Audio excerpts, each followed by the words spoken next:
Magandang hapon po. Ako po si Maria Rona Beltran, 38, from Makati.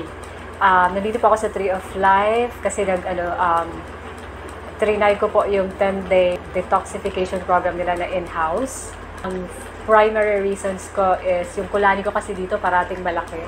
And then usually pag nagsaswallow ako ng mga matitigas or parang nasisipa siya or may tingling sensation. Tapos underweight po kasi ako eh. So parang ang goal ko today is para ma-cleanse and everything yung body ko. So far, this is my 9th day and happy naman ako because today is nag-gain ako ng 2 pounds. And also, yung sa hydrocolonics talaga, I would really suggest. Kasi parang feeling ko talaga, nakita ko yung ang daming lumabas sa akin. So, sobrang recommended ko siya for everyone who wanted to detox, to have healthier body, doon sa mga may dinaramdam pa, or gusto mo lang talaga maging healthy, sobrang recommended ko yun. Tapos yung IV drips, marami naman, sobrang sulit naman yung binayad ko.